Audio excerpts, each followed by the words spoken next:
What the Beep Do You Know About Learning English is a podcast for intermediate to advanced learners of English, and some teachers might find it interesting too.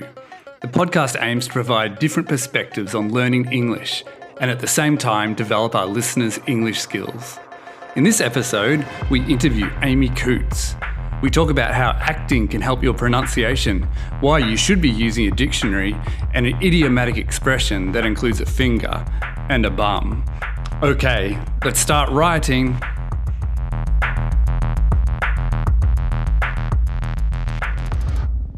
In this segment, we find out about our guest's teacher origin story. So, Amy Coutts, what the do you know about learning English? Well, I know quite a few things actually, Damien. Well, to begin with, I was always a lover of the English language and always loved really reading books as a kid. And then I moved into doing a bachelor degree in drama and performance. Oh, yeah. So I love text in terms of scripts and performance of language. And then after that, I then ended up doing my CELTA, which is which is an internationally recognized qualification for teaching English to second language learners. And that happened about 11 years ago now, which it kind of blows my mind to consider how long I've actually been in the profession and how much I've learnt along the way. So do you think you're going back to your drama time? Do you think you brought that into your teaching? Oh, absolutely. Do you do like method acting in front of the classroom? You do like a Robert De Niro when you sort of angry with students? Well, it's funny. I often, if I'm doing an impersonation, it might be things like, forget about it, or, just when I think I'm out, they pull me back in. I'm getting a bit off track. But, look, Damien, I think any kind of teaching, to be honest, is a performance art in itself. And, it definitely has that performative element. And I think particularly when you're trying to get language learners to understand what you're saying, you often have to mime, depending on the level that you're teaching, you often have to mime things and kind of be over the top, a bit more animated and expressive in trying to get the communication through. So I definitely think having, trained in improvisation and drama and acting and all those sorts of techniques and things that I've learned along the way, I think it's been very helpful for me to engage students in a classroom into the language through the energy and the passion that I put into it, definitely the performative element. Yeah. Yeah. And with so you did your CELTA, and then after that, what sort of like classes did you teach? Well, I started out in a small language school in Brisbane, which is my home city. Hello, Brisbane. Vegas. Bris Vegas, and it's one casino. Yes. Bris Vegas. Yes. So I was teaching general English classes, from the level of pre-intermediate to upper intermediate level. And then upon moving to my beloved adopted city and second home, Melbourne, I managed to get a position at a university in Melbourne, and I was teaching English for academic purposes. So then I was starting to work with students who had more of a focus towards university studies and had to learn how to put the language into writing essays and presentations. And I absolutely love that work. I find it incredibly fulfilling doing that exam work, the academic work rather. And sort of since then I've done a lot of workshops and exam preparation type stuff like IELTS and more recently the Cambridge Advanced English test as well. And so I actually quite enjoy the challenge of those particular courses. Oh, yeah. And with your students, do you find you use much drama in the classroom, like with speaking activities and things like that? Yeah, for sure. I mean, I am quite passionate about pronunciation and clear speaking. I mean, obviously, because that's a big part of my background. Yeah. So I think even in exam preparation, I still try to find a way to make it light and humorous. I mean, because it's already it can be very stressful for students preparing for those exams, depending on where their pathway is leading them. And so I think, still being able to inject a bit of humor and enthusiasm in, in a performative kind of way. It kind of lightens it and makes often not so exciting material, a bit more interesting in terms of how it's delivered. Yeah. Yeah. With you mentioned pronunciation. What sort of skills do you think actors can, bring to, I suppose, pronunciation teaching in learning a second language?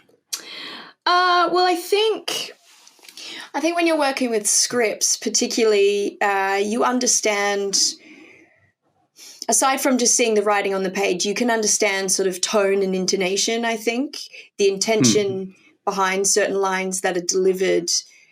So I think that can be really handy for teaching students. I mean, you can put a sentence on the board and, you can stress different words and you can emphasize different parts of the sentence and communicate to students that word stress and intonation communicates something very different depending on where you put it in a sentence, for sure. And even just with things like connected speech, like connecting sounds and words together, certainly comes into it as well. Yeah. Yeah, cool.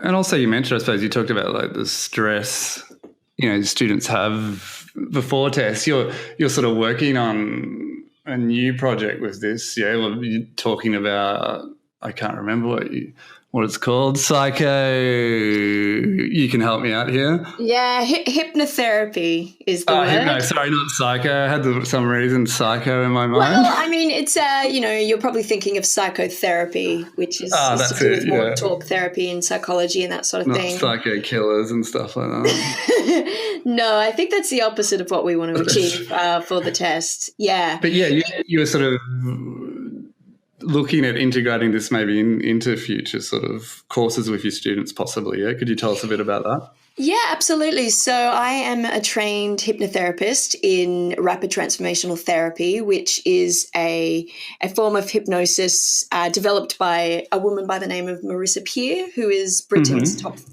therapist. And yeah, I came across her work probably about 2 years ago when I was sort of looking at some of my own confidence issues and blocks and fears that I had. And I couldn't help but thinking, with many of the IELTS students I was teaching, how wonderful it would be if we could get them, changing their mindset towards study and exam taking, test taking, I suppose, and being able to alleviate their stress and anxiety. In a world where I think there's a lot more available to us, which actually induces a lot of that stress and anxiety. I certainly think that overuse of technology and the abundance of everything sort of is feeding this sort of stress and anxiety, and it's breaking a lot of students' focus, I think. And I know, especially in your work, you're looking at, with English Riot, you're looking at coaching and consistency and committing to focusing on something every day. And so I think that can go really well hand in hand with getting people to, talk to themselves in their minds much better than they have been previously, and realizing that they can be the master of their thoughts and not the servant to their thoughts, in a sense, if that makes sense. So, so that's sure. Yeah, so that's the kind of work that I'm looking to doing, and hoping to experiment a little bit with that with some students that I have at the moment, and see what kind of results we get. Yeah, I can think it's definitely like there's a lot of InnoGame stuff happening, especially with like test taking stuff. So anything that can, help people get over that sort of stuff and let them focus on, on the test and stuff like that, I think would be useful.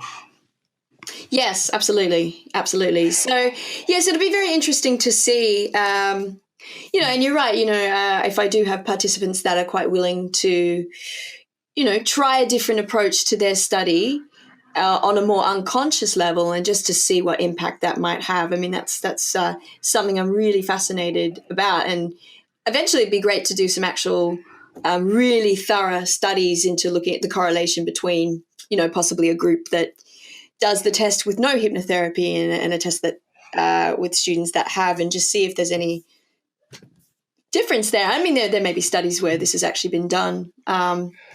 Yeah, it'd be worthwhile to have a look. Yeah, but visualization is a big thing that comes into this as well. And there have been many studies about the power of the mind visualizing, being successful at something, whether it's, a group of basketballers visualizing getting the ball in the net every time. Already sort of bringing their future selves into their present life is basically what that visualization is trying to do. So, I find all that stuff very fascinating, and that's kind of where I'm at in my profession right now, 11 years down the track, I suppose. Thank you for this brief walk down memory lane, and we'll move on to the next segment. We'll move on to some practical tips, because I think a lot of our listeners will be English language learners. Yes. So what do you think are some of your top tips for learners of English?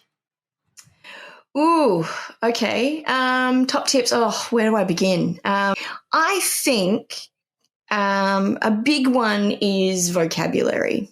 Mm-hmm. But when I say vocabulary, it's not just I'm going to learn 50 words every day, write them down from the board and write them 100 times. No. And I say this obviously from experience. For me, what I try to encourage with my students is make it thematic or topical, right? So, in a typical English class or week of English, you'll have a theme for the week, and it might be food and restaurants, let's say, for a lower level, right? So, get them trying to put vocabulary under a theme or a topic or a heading. So, okay, these are words related to food, right? These are words related to going out to restaurants or whatever. And, there's so much that students can be doing even in their commuting time. Like there's so many flashcard apps that students can use, and little games like, one of my personal favorites is Quizlet. And I mean, Quizlet are not paying me to say this. None of my resource suggestions are paid endorsements for this podcast. All right. But hey, look, if they're wanting to throw money, I say why not.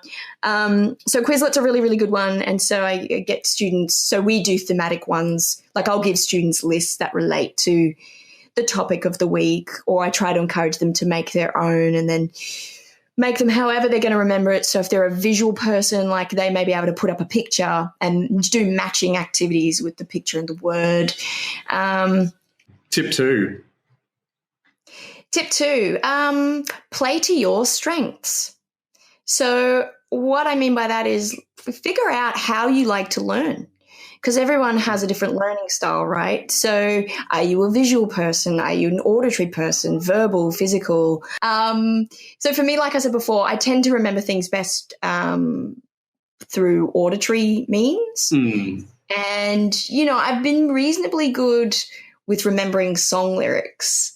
So when I was studying as a kid, I discovered this really early, but I don't know how I came upon it, but I've started to revisit that in adulthood, is I would write all my study notes and I'd record them. Remember when we had the old cassette tapes? Oh, my God, I'm showing my age. The good old cassette tape. So I used to record and I would sit and drill and listen to those. And then when I was studying, I'd try to write down what I remembered and things like that from listening. Yeah.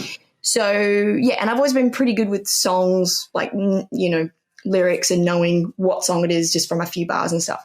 So I had a musical Spanish resource, which I was using, and I've still got some of the songs with grammar and vocabulary that's easy to remember because it's repetitive and it has a rhythm. And so the brain loves to learn through repetition.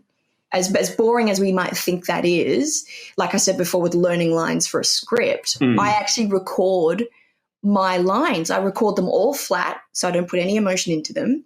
And I listen to the lines when I'm doing something that's relaxing. So say if I'm, doing some basic boring chores, because you're doing something pretty mundane and your adrenaline and your cortisone levels are kind of low. So you're not freaking out about anything. There's no anxiety. Your brain kind of will let it in. So do something really boring and listen to something. So that's one thing I do. And that's why I'd also say if people really like, for example, English songs or whatever language they're trying to learn, if they really like music or songs, lyrics training is a really good website as well. I'm a bit of a fan of that. Yeah. And I always, when I'm making suggestions to students for websites that they should visit, I mean, you can recommend, things like TED. You can recommend websites that are for more academic topics and stuff. But what I always throw in is I say, hey, who likes English music? And they, and they'll tell me the singers that they like. I'm like, good. Why don't you get one of their songs, listen to it, read the lyrics, and figure out what it means, learn the song, that's something you could do. And they seem to really love that because, again, when it's fun and the stress is taken out, sometimes that's when the best learning happens, I think. So it's true. And there has been research about drinking alcohol and lowering your stress levels increases your ability to speak a second language. Wait, what? No, really? No, there is. It's true. I was just recently read it in an academic journal. They did research, and it was an older research one when you could do. I think they allowed you to do more sort of, flexibility with the type of experiments you could do. So, it was an alcohol-related one. They did find, I mean, that's true. If anything, any skill improves marginally, I think, with a few drinks. Just a note to anyone who's listening, don't take that as encouragement to pick up drinking if you're not really much of a drinker. Obviously in moderation. I mean, myself, I considered having a few glasses of wine before this podcast, but as it was the first one, I decided not to. Yes. So all future podcasts hosted by Damien, he will be quite drunk. So there's something to look forward to there. It's true. So your point 2 is play to your strengths. Definitely see what way you like to learn. And what do you think about, do you have a point 3 in you, or have you covered your best tips? Oh, have I got the point 3 in me? Oh, you've got me stumped now. I thought I had a point 3, but I think those two were pretty stellar. So I'm going to leave it there. That's true. Look, I mean, they were probably worth 4 points. Actually, I'll give you 4 points for 2. So I think just the no, I do have another one. And I've just applied this again to myself recently. Try to find ways to be exposed to the language every day. Now, that can be as simple, I think, as changing your operating system on your phone. Now, that might be a little risky because you may forget how to turn it back.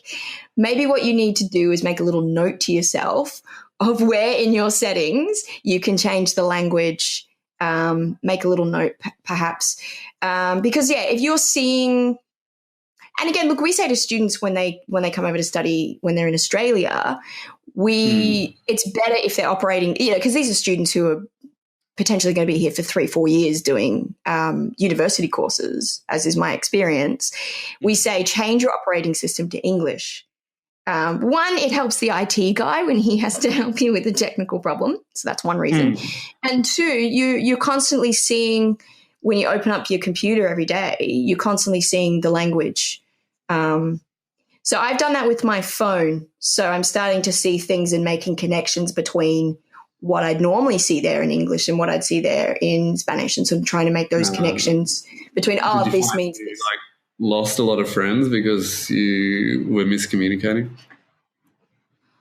Oh, I don't have any friends, so it's not a problem. Oh, right, okay. So there was no problem then. I mean, maybe you lost that voice application, Alexa or something like that. Siri. Maybe Siri started feeling the hate for you because you can no longer communicate together. Well, I haven't actually tested Siri since I changed the operating system, so I'll get back to you on that one. But my initial point at the beginning is basically consistent daily practice and being persistent and, keeping as cool and calm as you can while you're doing it, because the more you stress out about, I can't get this, or I'm forgetting it, the brain doesn't really like that. So just go, okay. I think just keep battling through. And if you fall off the wagon, give yourself some love. Yeah, fall off the wagon, you just get back on. Don't throw in the towel. Don't chuck a tanty. So, Yeah, I'll explain what those mean soon. Okay. This segment is called Language Unmasked. We find out about our guests' own experiences of learning a language. So, Amy, have you dipped your feet into the waters of learning a second language? I have actually, Damien. I've dipped in and out a few times, and that would be the wonderful language of Spanish. Okay. And so why did you choose to learn Spanish?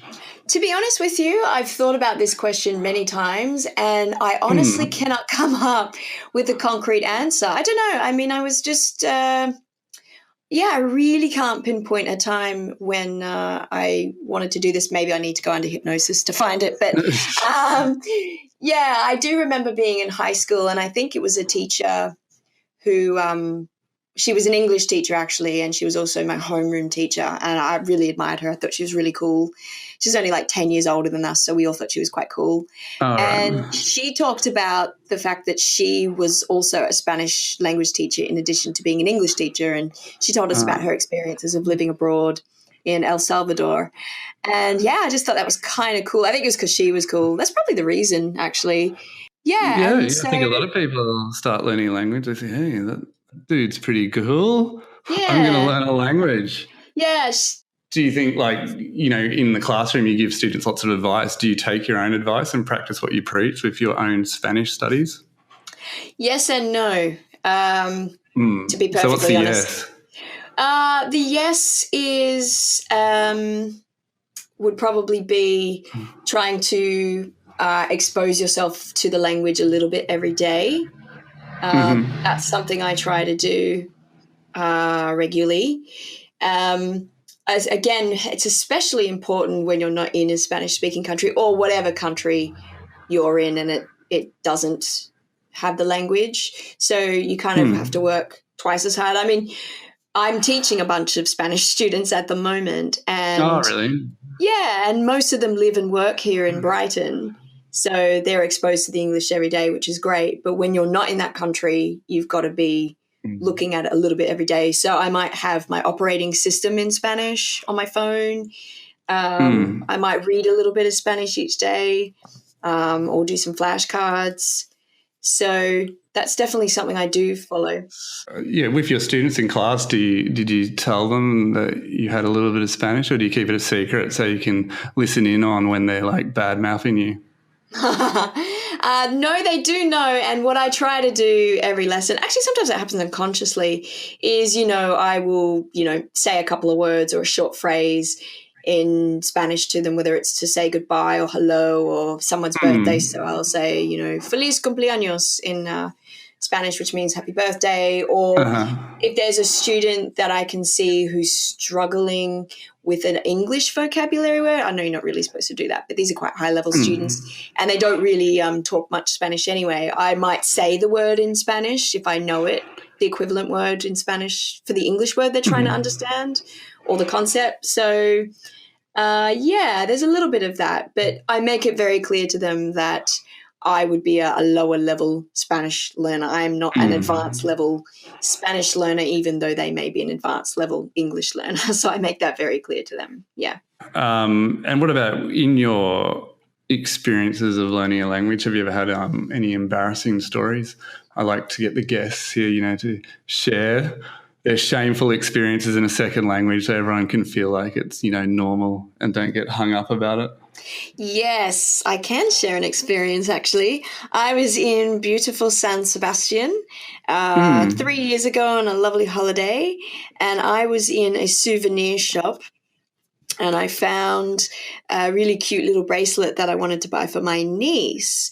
And I was having a basic conversation with the woman behind the counter, and I asked her how much it was and that I really liked it and all that. Yeah. And then she was trying to tell me that it was too small for my wrist. Oh, right. But I said to her, because she thought it was for me, she thought I was buying it for me. And I said, no. And I said in Spanish that I was buying it for my niece, who's only, at the time was only 9.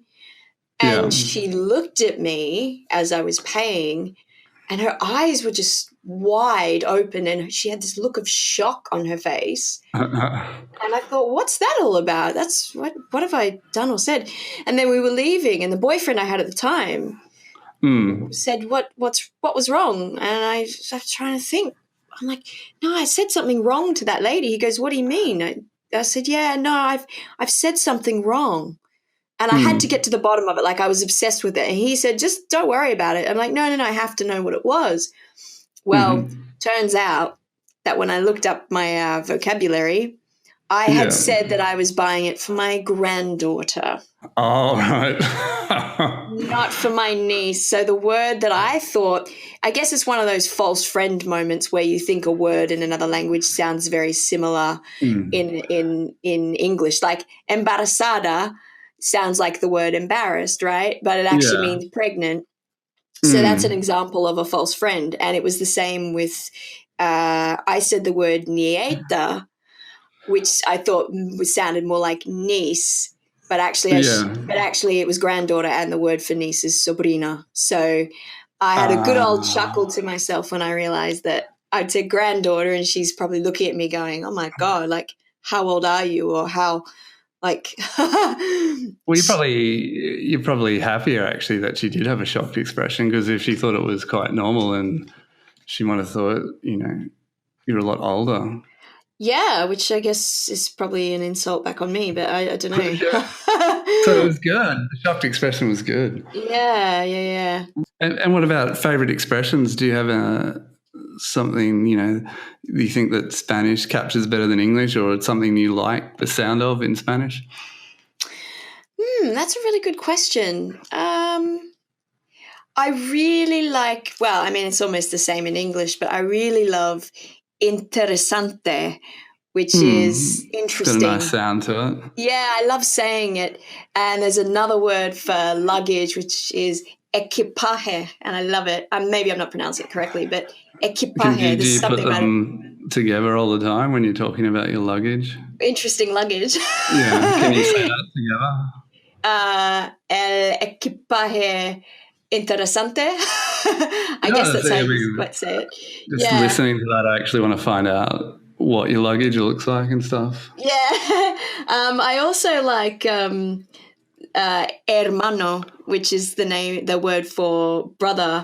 Brother, yeah, I know that one. Yeah, I mean, I've got two brothers, so it's a fond word. But also, I used to watch a TV show called Arrested Development, and that word, there's like a funny, it's too hard to explain in this podcast, but there's a funny scene where there's confusion about, they think hermano is the name of someone, and there's all this, it's a funny scene where things just get misunderstood because they don't know what the word is. So yeah. All right, hermano, thanks for sharing those expressions. Well, you call me hermana because I'm female. Oh, yeah, sorry. Hermana. I've got a website, English Right, and what I try to promote, I suppose, is using real English or idiomatic language or swear words, because in my own personal situations, things that really brought my own language learning to life with Thai is that sort of language, learning to say the rude words or the bad words, or learning that idiomatic language, because there's often a story within the idiom that is quite entertaining. So what have you got for us today with your favourite swear words or idiomatic language? Which path are you going down? Or are you going down? Well, look, there are tons of idioms that I really like. I actually mentioned two earlier. If you were, I did hear a few idioms. Paying attention. So when I was saying about how hard it can be to try and pick up a new language, sometimes you get really angry and frustrated, and you want to throw in the towel. Yeah. Throw in the towel. Mm-hmm. So what kind of towel do you think it would be? Like a sweaty, smelly towel, or it would be can be a freshly cleaned one? No, it would be, you've been on that treadmill, you've been sweating it out, trying to get somewhere, and then you everything hurts and it's all too hard, and you just rubbed all the sweat off and you throw in the sweaty towel on the ground, because you've worked. There's been a lot of blood, sweat, and tears in your quest to try and conquer another language. So should I just explain what it means then, or? Yeah, throwing in the towel. So, I mean, have you experienced that in your Spanish speaking journey or Spanish learning journey? I have, yes, I have, but I And never really what want moment to. do you think you threw that, or you were about to throw that towel down? Um, ooh, I think it was People just laughed when. at you when you tried to say good morning when you should have been saying good afternoon. No. I think it was. I don't know. I think it's just when life gets really busy and I'm trying to pick it up.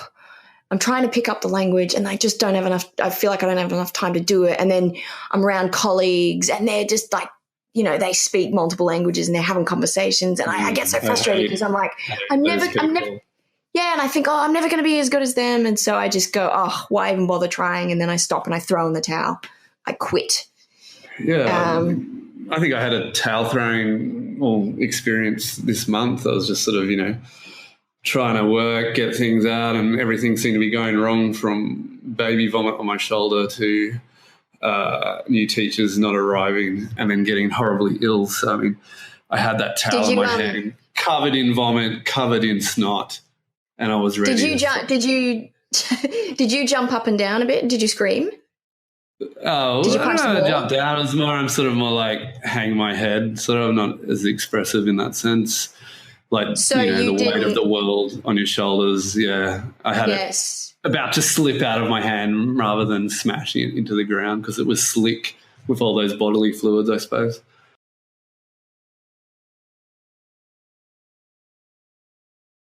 Right here, right now, I have made a decision to pull my finger out and get on with trying to pick up Spanish again.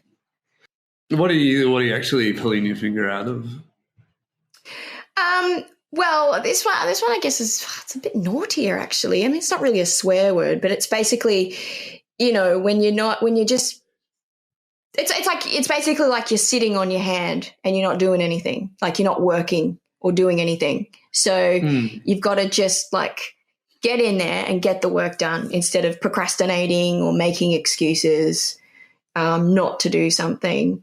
Just to get on with it, basically. But like the whole expression means to pull your finger out of your butt. That is the actual official expression.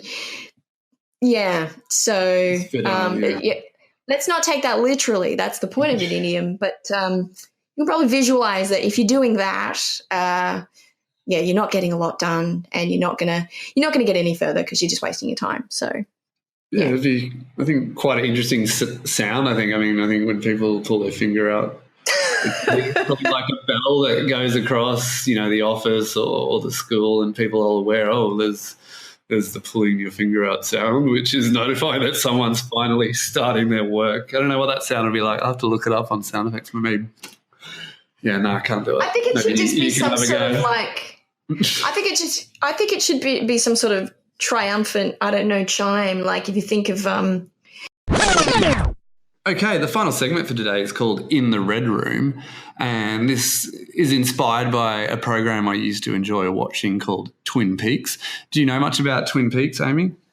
I never watched it. I knew of the show. It was like really big in the 90s, and there was a character that went missing and stuff, but that's kind of all I know about it, so you'll have to tell me more.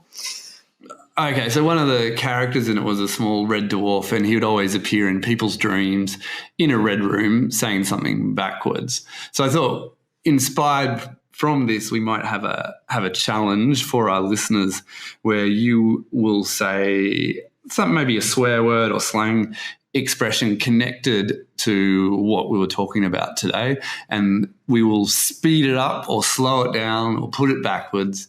And our listeners will then need to try and decode or say what that expression is. And they then leave an audio comment, and the first one to get it will get a prize. It's a secret prize. I won't reveal it yet, but you will get something if you are the first one to decode it. Exciting. So, Amy. Yes, very exciting. Could you give us your expression, please? All right, here it comes. Quit screwing around. Okay, so listen to it a few times and remember to leave up your response, your audio response. All right. I'd just like to thank you today, Amy, for coming in and sharing your ideas about language learning. And I hope you do pull the finger out and really get into your Spanish study again. I'm sure I will. Thank you very much for having me today. I hope you enjoyed our second episode. Make sure you subscribe to the podcast and leave an audio comment at Anchor. We respond to everyone. Also, head over to www.englishriot.com for bonus material, including how to use some of the English expressions from this podcast. Finally, sign up for English Riot's e-newsletter, The Sledgehammer, to get access to the free course English Rage. See you in episode 3.